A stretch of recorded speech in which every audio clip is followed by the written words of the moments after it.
not a cultural troupe. They are members of the Ijaw Youth Council Lagos chapter. Dressed in black and white, they gather at the gates of Dowen College in the Lekki area of Lagos in a show of displeasure at the circumstances that led to the death of one of their sons and the handling of the matter by the authorities. If they open this school on Monday, the only generation will come, we will carry our school bags, we will carry our feeding bottles, we will carry our food, we will join them in the school. They judge the case in their house, they clear them, we will bring them here. Our son cannot die, and their own children will not walk into this school. It's not possible. It is not possible. It's not possible. We want justice. We want justice. Justice must not be done, but must be seen to be done. That's what we stand for.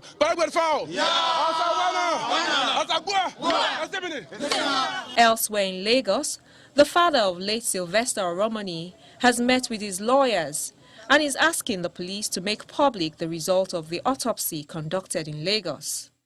He also wants more efforts to be made in getting the toxicologist report before any pronouncement can be made on the complicity of the suspects and the school. The one from Warri is in public domain. They should make the other one public too now, so Nigerians will compare. It's not just telling us they are the same, they are the same. How do we know that they are the same? How many doctors studied it? Nigerian International, how many? We have not seen it. So if they say they are the same, they should bring it out. Let Nigerians circulate it. The one from Warri is in public domain. Everybody's seeing it. That one is not conducted by it's not the family. We don't have a pathologist. It was the area commander Warri, police, that carried out the autopsy. That's why you see police stamp in all the pages. The substance, he said, he collected from my son, a liquid, a black liquid. According to him, he removed it, that he used syringe to draw it. And he sent it to Warri, toxicology in, Yabaye, Lagos here, that they were waiting for that result to come out before they would know the cause of death. Have they gotten it? He also alleges that the police appears to be acting out a script. They told me they submitted a protest letter to the Attorney General of the state and the governor to send those boys back for them to complete their investigation. So within 3 days, the boys, they brought them back, completed the investigation. DPP, there is conspiracy. For answers to all of these issues and more, attention will now shift to the coroner's inquest to be conducted by Magistrate Michael Kadiri. The inquest will commence on Saturday, the 15th of January.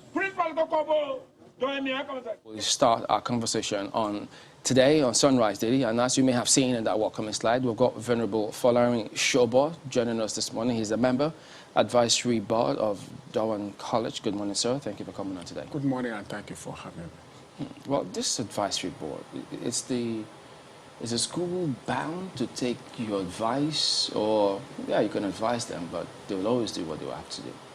Yeah, you are very correct. Advice is you are not bound to, but if you ask for it, it will be given. So the onus is on you who seek for advice to either implement or otherwise. Did you often ask advice from the board? Oh, yeah, sure. If you could give us maybe like a picture, an understanding of, ever since you've been at the board has been advising the school, in terms of percentages, how many percent of your advice has been taken or some not taken? There is no time that advices were offered that they were not taken, because they were offered based on request. Well, for this particular matter, I mean, do you know how divided people are on this matter, how controversial this subject matter is, especially if it has to do with the death of somebody, somebody's child, as a matter of fact. And you know, only recently, there's yet more controversy. You saw that report of some protest in the school, many not happy, especially when that recent report by Lagos came through. The impression some have is this is hasty. They thought, if there's a coroner's inquiry that's going to happen, why did the authorities have to rush? In fact, they think that this is just papering over cracks. They want to ensure they just sweep things under the carpet, open the school. What do you think of all of this? Well, first, let me extend our sincere condolences to the Oromoni family. The family and Darwin have had a very robust, sincere relationship. And to lay it bare, Sylvester was the 4th child of the Romanis to pass through Darwin College. As at the time he died, there were actually 2 in school. Himself and his older sister, who is still in SS2. The issue of Sylvester is sensationalized by the social media. How? Because the issue was actually broadcasted on the social media by a cousin, and that was where everybody picked it up from, and that is how we got to where we are. The cousin did not post when he was ill. The cousin only posted after he died. Was he ill? Well, ill, unquote. Because what took place from our own end is a child who went to the sick bay to report that he was having some pains in his leg as a result of a football. The records are there in the sick bay. And our school sick bay is manned by a registered nurse and is well-certificated medical doctor. The school procedure is when a student is not feeling too well, you go to the sick bay, they administer first aid. If it is something they could manage, that they manage. If something that they need to inform the parents, they make a call to the parents to let you know that your child or ward is not feeling too well. Will you be coming to pick, or you want us to take such a child to our own medical facility? We have a well-equipped hospital outside of the school that the school engages in a situation of medical attention. What ailments did the school find? What he reported at the sick bay, that he went play football and he had a collision with one of the players and his leg was paining him. And that was what was treated. Then he went back, and then the following morning, the pain was still there, and then the school put a call through to the mother, who said a cousin will be coming, or the guardian in Lagos, because the parent lives in Warri, and the guardian in Lagos will be coming to check up on him and pick him on Monday. The guardian did not come on Monday. Call was put through to the mother on Tuesday. And the mother apologized that, oh yes, the person could not come, but the person will soon be there. And within an hour, the person came to pick Sylvester and took him away. But one thing is this, Sylvester was taken away from Darwin College and was driven from Lagos to Warri. He was not flown to Warri, he was driven from Lagos to Warri. But you know why? I don't know why. We could not know why. They didn't contact the parents to find out why? It's not for us to ask why, because that's the means of transportation. The means of transportation. Yeah, you're emphasizing it was driven, as though... Yeah, that it went by road to Warri. That's as far as we know. Would you have expected him to be flown as opposed to driven? Why? Why? Aside from the security of the road, the person that came to pick is neither the mother nor the father. And committing my child into your hand on that stretch with the report that we got that he was not feeling too well. Anything could have happened on the road. If he relapsed or vomits or whatever, how will the person taking him by road manage? So, given all that is out there, the information as to what happened, I mean, ever since then, and do you, or first of all, is what you said now the impression that the advisory board, is that their impression? Is that what they advised the school upon? As how? I don't understand. I mean, is this perspective the same? Does the advisory board hold the same view in terms of what happened to him? Well, we hold the view because we analyze the whole situation. We ask questions.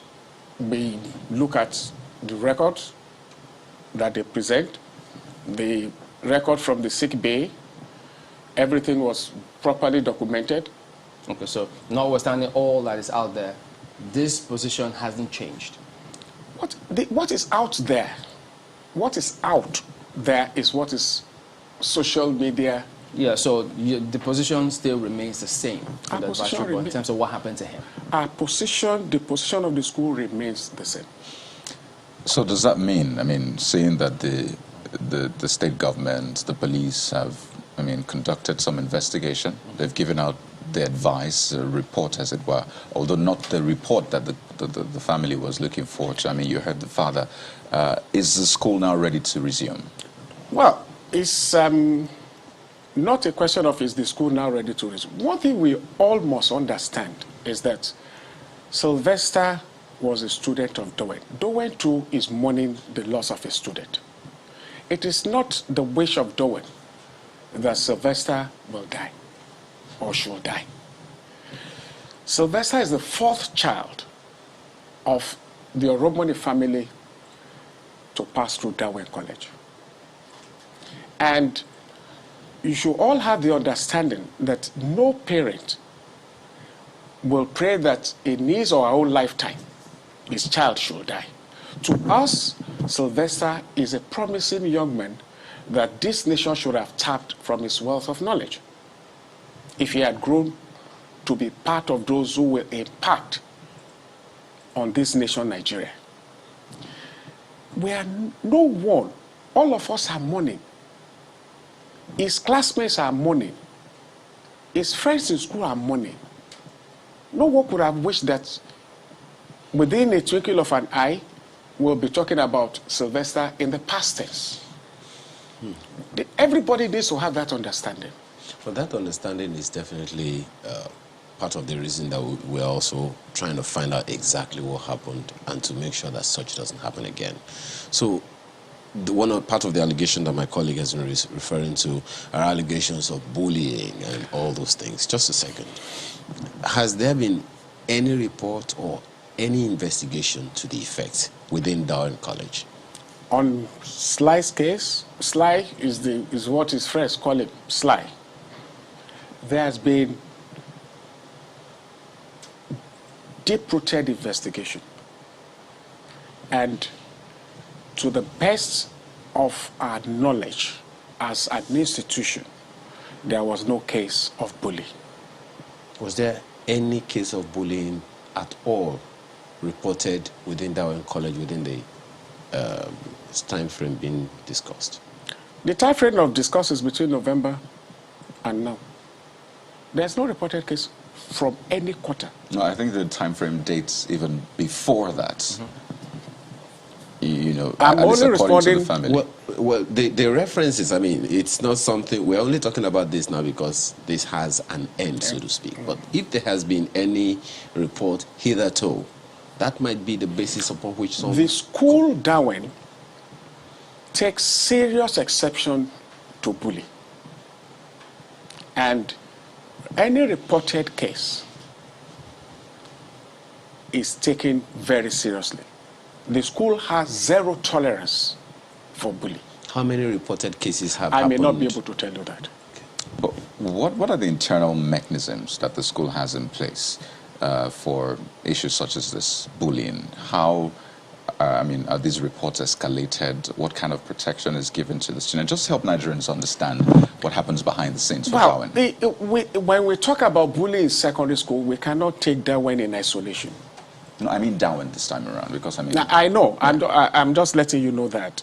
You see, most of this hype about this case is like something that we all know, but we don't always, all of us don't want to accept. Yes, it's happened now to Darwin. It's been happening to other institutions that are not reported. But now Darwin is in the football field that is being played.